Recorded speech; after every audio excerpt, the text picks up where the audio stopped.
क्या पूर्व उपराष्ट्रपति जगदीप धनखड़ लापता हो गए हैं? क्या किसी को भी ये नहीं पता कि वो कहाँ है? दरअसल जगदीप धनखड़ का पता नहीं चल पा रहा है कि वो कहाँ है, किस हाल में है। ये कहना है कपिल सिब्बल का। कपिल सिब्बल धनखड़ को फोन कर रहे हैं पर कोई उठा नहीं रहा, जिस पर वो अमित शाह से जवाब मांग रहे हैं कि जगदीप धनखड़ कहाँ है। एक तो हुई ये बात, दूसरा ये कि 9 अगस्त को उपराष्ट्रपति का चुनाव होना था, वो भी नहीं हुआ। अब दोनों ही मुद्दों पर क्या जानकारी है, आइए बताते हैं। मेरा नाम है रूपाली शर्मा, आप देख रहे हैं न्यूज़ वॉच इंडिया। 22 जुलाई को अचानक से हेल्थ इशू बताकर जगदीप धनखड़ ने उपराष्ट्रपति पद से इस्तीफा दिया था। लेकिन ये बात जितनी चौंकाने वाली थी, उससे ज़्यादा ये बात चौंकाने वाली है कि उनका पता नहीं चल पा रहा। हालांकि ये बात अलग है कि इस बात की सच्चाई क्या है, ये बात अभी साफ नहीं हुई है। लेकिन अगर जगदीप धनखड़ का पता नहीं चल पा रहा तो ये चिंता का विषय जरूर है, क्योंकि अचानक इस्तीफा देना फिर पता न चलना सवाल खड़े कर रहा है कि क्या जगदीप धनखड़ खतरे में है। खैर, ये बात शुरू करते हैं कपिल सिब्बल। सिब्बल ने एक्स पर शनिवार को एक पोस्ट किया और यूट्यूब पर वीडियो शेयर किया। पोस्ट में वो लिखते हैं कि उपराष्ट्रपति जगदीप धनखड़, क्या हमें बताया जा सकता है कि वो कहाँ है? क्या वो सुरक्षित है? उनसे संपर्क क्यों नहीं हो पा रहा? अमित शाह जी को इस बारे में जानकारी होनी चाहिए। वो हमारे उपराष्ट्रपति रहे हैं, देश को उनकी चिंता करनी चाहिए। दरअसल यूट्यूब पर अपलोड वीडियो में वो बता रहे थे कि 22 जुलाई को धनखड़ साहब ने उपराष्ट्रपति पद से इस्तीफा दिया था। आज 9 अगस्त हो गई है, लेकिन अब तक पता नहीं चला है कि वो कहाँ है। फिर वो एक मजाकिया अंदाज में कहते हैं कि लापता लेडीज के बारे में सुना था, लेकिन लापता उपराष्ट्रपति का मामला पहली बार सुन रहा हूँ। जब से वो उपराष्ट्रपति बने उन्होंने सरकार की रक्षा की, अब लगता है विपक्ष को उनकी सुरक्षा करनी पड़ेगी।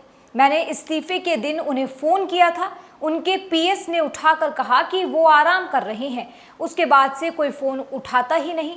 अब सवाल ये कि करें तो करें क्या? गृह मंत्री को तो मालूम ही होगा कि वो कहाँ है, इसलिए अमित शाह जी को एक बयान देना चाहिए। उनकी तबीयत भी ठीक नहीं थी, क्या वो इलाज करवा रहे हैं? उनके परिवार से किसी ने भी कुछ नहीं बताया। हिंदुस्तान एक लोकतांत्रिक देश है, ऐसे में जनता को जानकारी मिलनी चाहिए। मेरे उनके साथ अच्छे निजी रिश्ते रहे हैं, हम वकालत में साथ रहे और केस लड़े हैं, इसलिए मुझे चिंता है। लेकिन लगता नहीं कि कपिल सिब्बल चिंता की नज़र से ये बात कह रहे हैं, सरकार पर सवाल उठा रहे हैं। वो राजनीतिक फायदा ही पाने की कोशिश करते नजर आ रहे हैं, क्योंकि वो ये कहते हैं कि धनखड़ सरकार की रक्षा कर रहे थे। सुनिए। देखिए, 22 जुलाई को धनखड़ साहब ने अपना इस्तीफा दिया।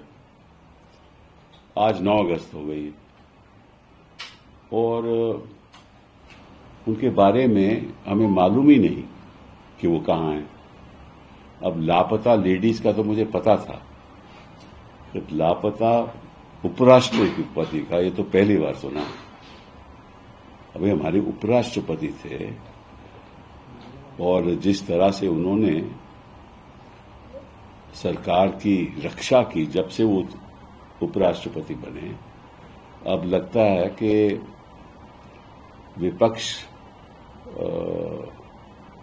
को उनकी सुरक्षा करनी पड़ेगी।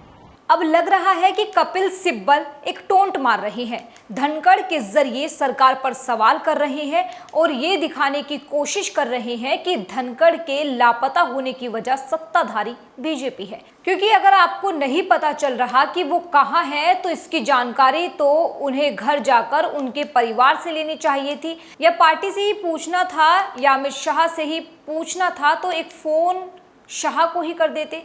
पोस्ट करने का मतलब क्या दिखाना है? अगर वो नहीं बताते कि वो कहाँ है तो आप पोस्ट करते, तब शायद आपकी मंशा पर सवाल नहीं उठते।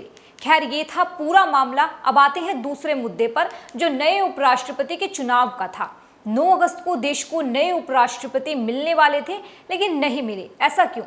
दरअसल 9 अगस्त यानी कल तक भी एनडीए और इंडिया ब्लॉक ने अपने अपने उम्मीदवार का ऐलान नहीं किया, लेकिन फिर भी उपराष्ट्रपति चुनाव के लिए अधिसूचना जारी होने के साथ ही 3 नामांकन दाखिल हुए जो खारिज कर दिए गए।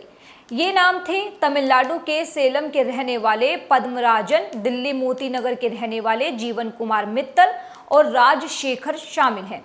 मीडिया रिपोर्ट्स की माने तो जिन 3 लोगों ने उपराष्ट्रपति चुनाव के लिए नामांकन दाखिल किया था, उनका नामांकन चुनाव आयोग ने उपराष्ट्रपति चुनाव अधिनियम की धारा 5B की उपधारा 4 के तहत खारिज कर दिया। लेकिन अभी भी जगदीप धनखड़ के इस्तीफे के बाद देश के अगले उपराष्ट्रपति कौन होंगे, इस पर चर्चाएं तेज हैं। जल्द ही देश को उपराष्ट्रपति मिलेगा, लेकिन वो कौन होगा अभी कुछ नहीं कहा जा सकता। खबर पर आप अपनी क्या राय रखते हैं, कमेंट सेक्शन में बताइएगा। देश दुनिया की तमाम खबरों के लिए देखते रहिए न्यूज़ वॉच इंडिया। नमस्कार।